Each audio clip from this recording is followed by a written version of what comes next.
Welcome to Outrage Overload, a science podcast about outrage and lowering the temperature.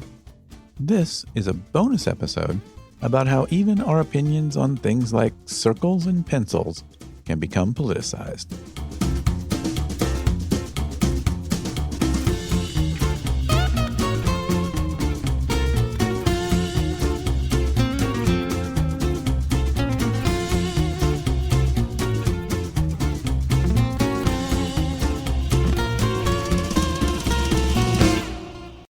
Ever think a simple shape like a circle could spark a political firestorm? Prepare to have your mind blown, because in today's supercharged world, even the most seemingly neutral topics can become unexpectedly politicized. Who would have thought that seemingly uncontroversial subjects can quickly become battlegrounds for political ideologies? From critical issues like vaccination to the seemingly mundane question of whether pencils hold any charm, our conversations are increasingly colored by political divides.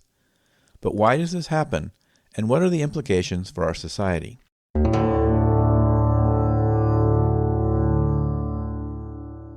Well, that's what we're going to talk about on this episode of the Outrage Overload podcast. I'm your host, David Beckemeyer, and joining us to unpack these questions is a researcher who has been at the forefront of exploring the intricacies of polarization and dialogue dynamics.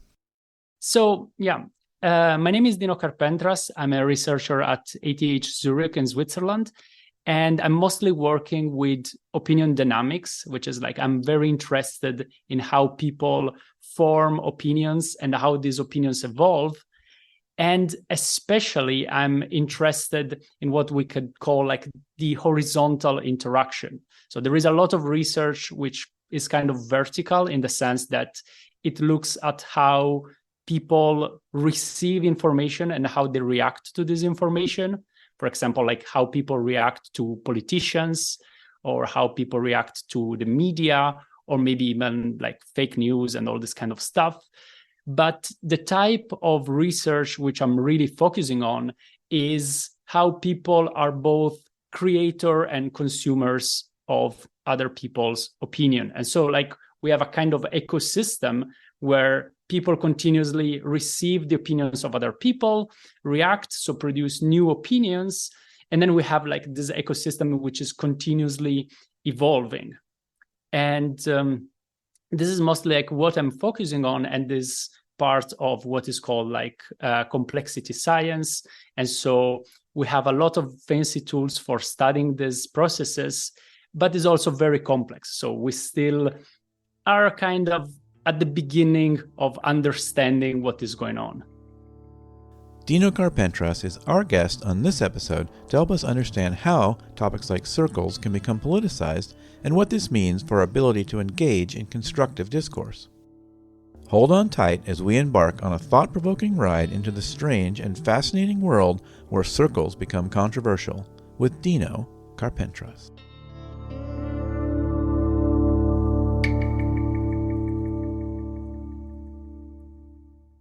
Yeah, so one of the key things in this research, or that, it's actually in the title, is this idea that polarization can occur in new topics. And maybe you can kind of walk us through that. One example you mentioned was vaccination, and that struck me too, because that's sort of an interesting topic. We've talked a little bit about that on the show.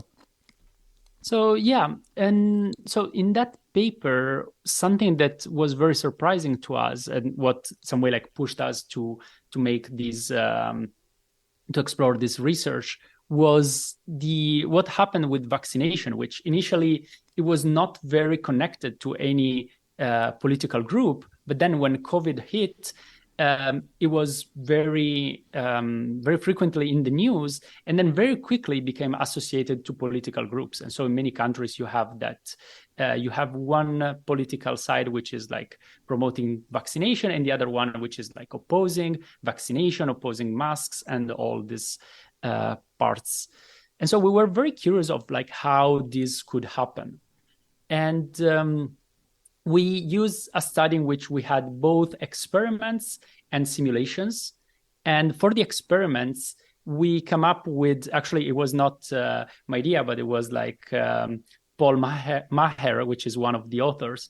And he came up with some very interesting topics, which clearly like nobody has a strong opinion on these topics. And so there are questions like, do you think if that circle is a noble shape? Or do you think like pens are charming? So people do not have a strong opinion on them. And what we studied was in the experiment, it was like how people would respond to this. And then we showed the opinion of another person on the same topic while also showing the political affiliation of that person. And then we measured like how the opinion changed. And after this, we took what we measured in this first step and we put it into some simulations. And so it allowed us to not just have one round of interaction, but to simulate like multiple rounds of interactions. So let's suppose that people keep talking about this multiple times for days and months.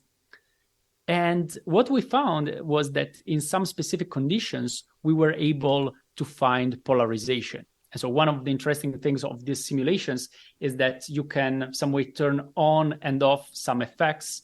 And so you can see like what are the drivers of polarization in this context. And so the main 3 points which were necessary for having polarization was that people need to recognize the political affiliation of another person, because if we turn it off, there would be no polarization. And there needs to be an initial asymmetry, even if it might be very small. So it means the distribution on the initial topic, so circle is a noble shape, does not need to be perfectly symmetric, but we need to have some slight difference. And also people need to interact more with their in-group than the out-group. And we just studied it in this way, but then we realized that also this kind of conditions were often met on social media, because on social media, many times you know the political affiliation of the other person who's posting. You have kind of echo chambers or filter bubbles, so you interact more with in-group, and eventually you can have this initial asymmetry. This is not a property of social media. But we realized that eventually social media were a fertile ground for having this connection. And so having that polarization eventually can influence or can affect new topics. And so also they can become polarized very, very quickly. And so you have this, yes, I want to drill down on that a little bit. So you started off with this idea of the oval circle idea, which, like you said, is sort of something you may not, I mean, some mathematicians or somebody might have really strong feelings, but most people don't have real strong feelings about. So, and you're saying a thing like that starts off in sort of this not being, it seems like a not polarizing issue can become a polarizing issue. Is that kind of what you're saying? Yes, but in order to, so of course, like with the experiment, we couldn't go like in hundreds of iterations because we would need to force people to talk about this topic for multiple days, and it would just cost an infinite amount of money to run an experiment like that. So we use the simulations, which are almost like some kind of video games in which you have like characters, and characters can interact following some rules. And so we use the same rules that we measured in the experiment. And so some way we noticed that in these conditions, the initial topic, so for example, circle is a noble shape or pencils are charming, could become polarized and could become very associated with political affiliation. And so also coming back to what we were saying before, like liberals drink latte or Republicans drink Coke, you can have that these topics eventually can become associated to political affiliation. Mm-hmm. Yeah, and in this work, and also the some of the other prior work that you were sort of worked from, that there's this sort of idea of neutral attitudes, and it seems like that's being used in kind of a specific way. And that, can you tell us a little bit about that and kind of how people with these neutral attitudes are more likely to become polarized? So we explored like neutral attitudes in a couple of studies. There was one on vaccination, and especially because we were studying like a different way to study opinions. many ways try to some way reduce opinions to a linear structure, we were mostly studying opinions as a network. So we were looking like how ideas become connected to each other. So for example, like how being neutral on vaccination can be connected to other ideas.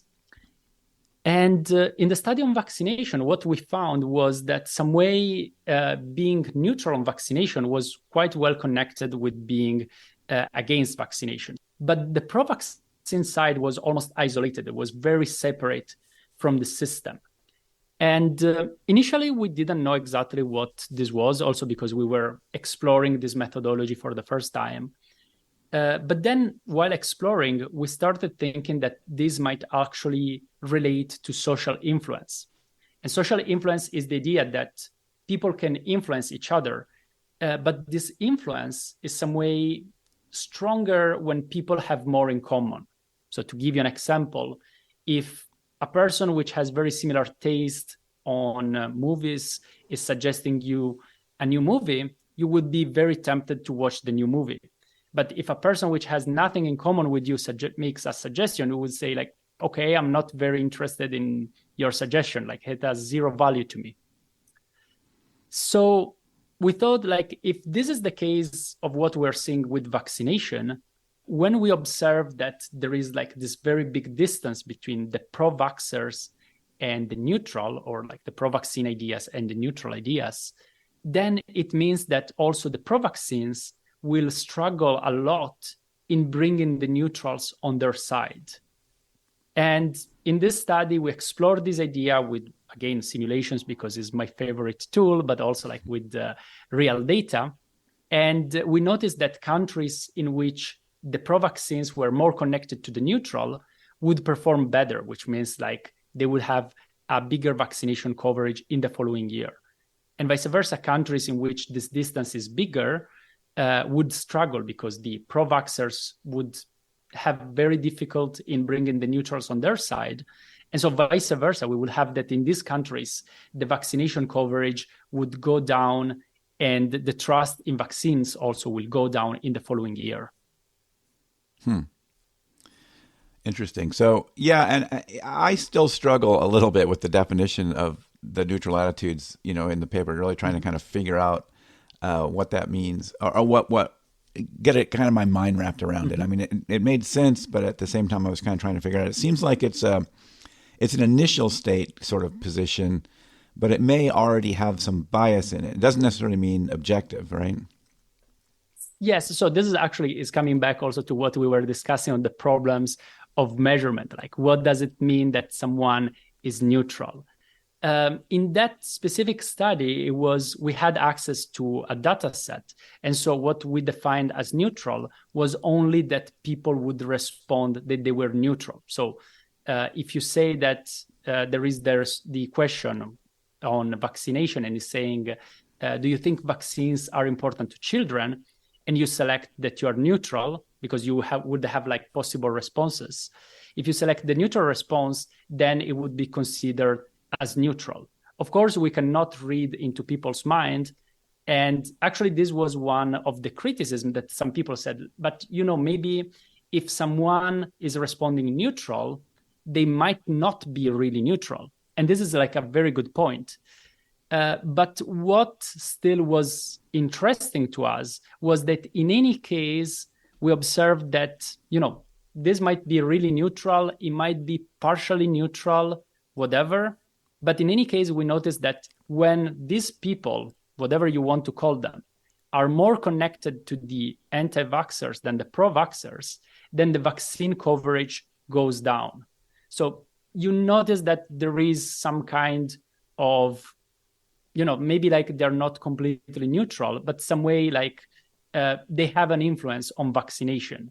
So if they were already anti-vaxxers just masked as neutrals, they would have no effect on the vaccination coverage, because the fact that they become more extremist wouldn't change the fact that they don't get vaccination.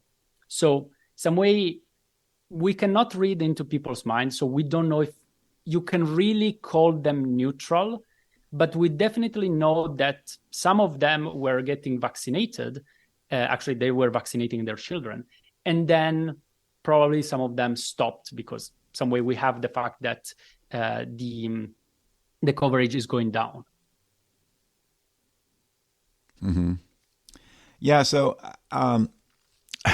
that's interesting. I was trying to sort of sort out also, some of the ideas about reducing uncertainty in there, and that's always a challenge because it seems like people are sort of information averse if it doesn't align with what they are already like.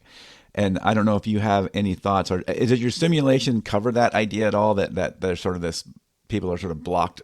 People tend to have mental blocks about accepting information that they don't like. Was that somehow covered in the simulation somehow?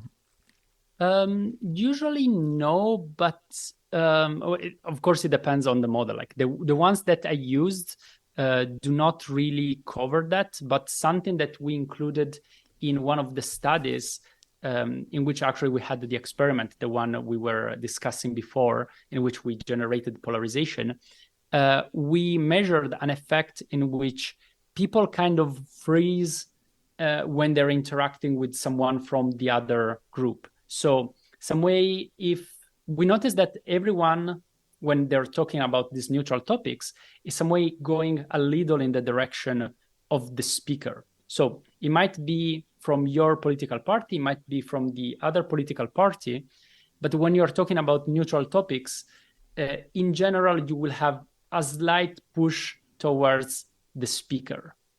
But what we noticed is that some way this push and also like just the ability of the person to move around in terms of opinions was strongly decreased when they were interacting with the person from the other political group.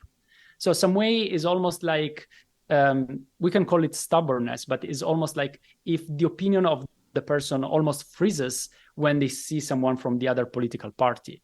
And this happens even if they're not talking about politics. So it's just like we're talking about circles, and then I see someone of the other political party, and then I became super stubborn about circles, even if this has nothing to do with politics. Interesting. Yeah, you could definitely see that happening just for sort of, just from observing regular life, right? Yeah, so I guess that's something we could probably talk another half an hour about. But what do you think I missed? And what did I not ask you that probably you want to tell us about? So something that I think, so this is still under exploration a bit, but I think it's already quite interesting, and is the fact that still coming back to the idea of the neutral positions, we find that in some cases of like strong polarization, for example, in the United States, or when we were talking about vaccination, the neutral position some way is not at the center, but many times is merged with one of the two sides. And some way we informally call it hyperpolarization, but then like also this term is already used pretty much in science. Whenever you come up with a term, it has already been used by someone. But the idea here is that you don't just have, let's say, classical polarization where people moves towards the sides, but we also have an extra effect in which even the position moves towards the side. So some way in classical conditions, you would be able to express a neutral opinion. Maybe some people are expressing one extreme, some people are expressing another extreme, but you can also make your argument and say like you are in the middle and try eventually to find some common grounds with the two parts. When we have this condition, we have that actually the neutral position gets absorbed by one side. So even if you say that you are neutral on something, then you are not considered neutral anymore. And we saw, for example, on vaccination, if someone says like, vaccines might be good or they might not be good, we say like, okay, this person totally doesn't trust vaccines. The problem is that when the debate becomes so polarized that even the neutral position stops existing, it gets very hard then for the conversation, because some way before you still had some hope to bring the parties together, because you can try to use some neutral arguments to bring everyone together. But in a condition like this, it becomes almost impossible to do something like this. And so we're still exploring. We don't have an answer. We are still not sure if this is like the definitive case or if we are still missing something. But the fear is that when you reach this point, some way polarization can only go up, because there is no way to go back and try actually to push the parties together. But this is very dramatic scenario. So I really hope it's not true. Yeah. I think some of the people that are asking for the sides to be pushed together is kind of it's almost like the wrong, it's like the wrong question to a degree, right? It's sort of like, I think we just have to get better at having these conversations without that temperature so high. So, and maybe some things we don't ever agree on, but at least it doesn't make all those other ones, like you're saying, become politicized so early or so much. So yeah, I mean, I hope that's not true either, because there are a lot of things I think that have opportunity to be discussed and compromised on, or maybe we even actually agree and don't know we agree, kind of thing. Yeah, that's true. And actually, this is also like a one line of research that I'm also interested in, but unfortunately, I had I couldn't do almost anything on that yet. But it's really the fact that some way people are becoming so good at recognizing the other party, even if this might be completely wrong, that sometimes even from the beginning of a sentence, they can already have a mental image of the other person. For example, I start a sentence with, "I'm not racist, but," the other person immediately would say like, "Okay, this guy is racist." And the problem is, again, as we mentioned before, this might even completely be false. And I had this problem when I was developing my channel, and when at a certain point I had to drop that channel because I was getting bored, because every time I was making an argument, instead of being able to really shine light on what was the logical problem of that argument, I would just get very passionate comment about like, "Oh yeah, you are one of us," or "You are against us." And I'm really curious on how this, at a certain point, even extends to language. And you can really recognize that different groups even have different languages. So I think it's getting a little dangerous. If you can recognize someone just from 3 sentences, it's kind of creepy.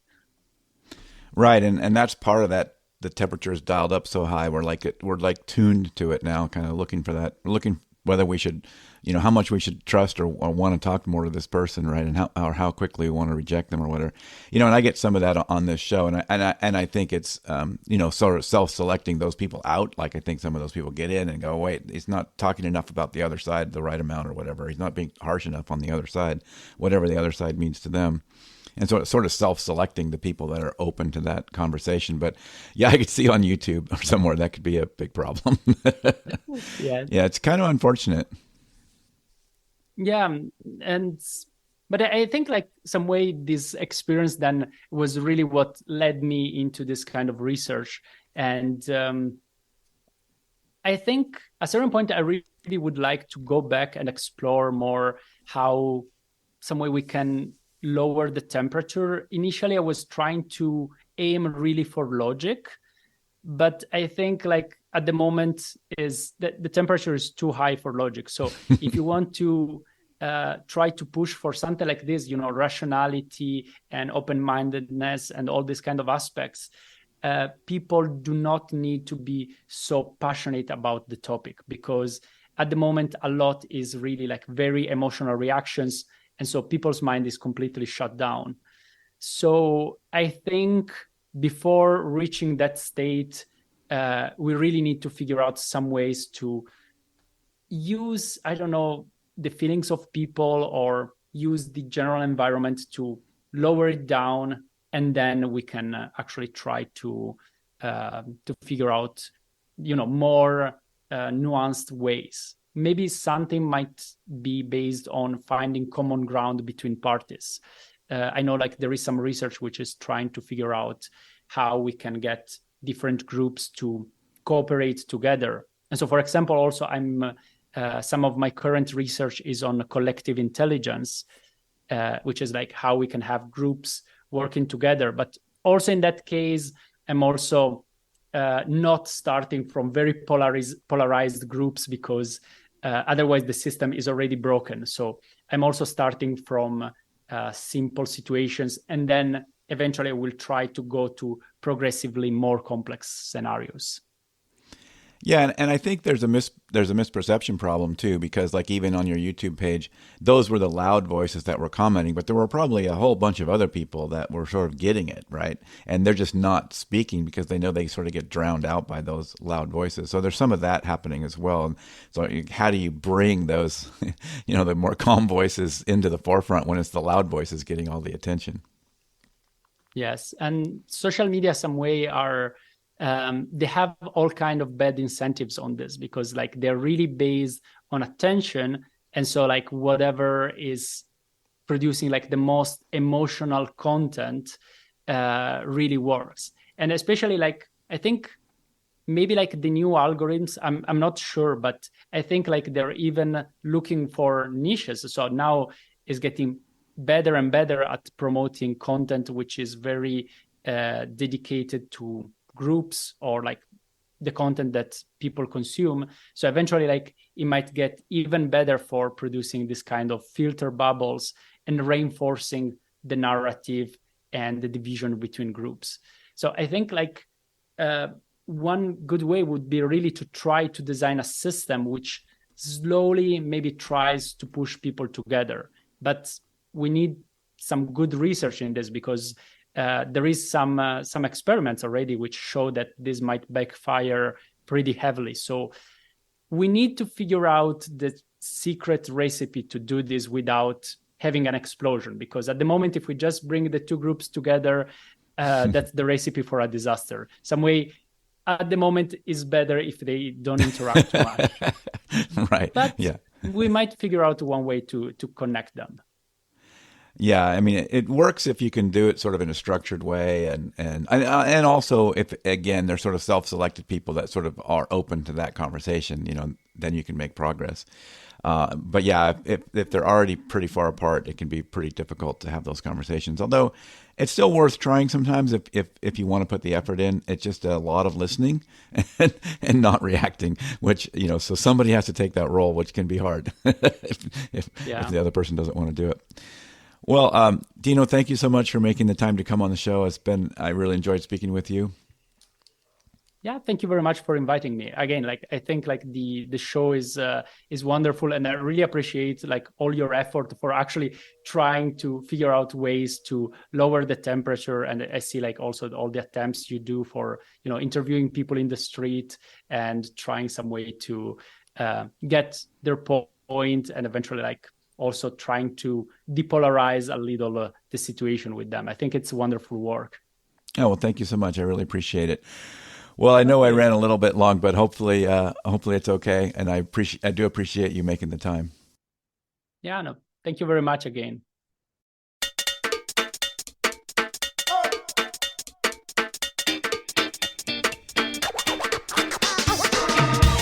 And that is it for this episode of the Outrage Overload podcast.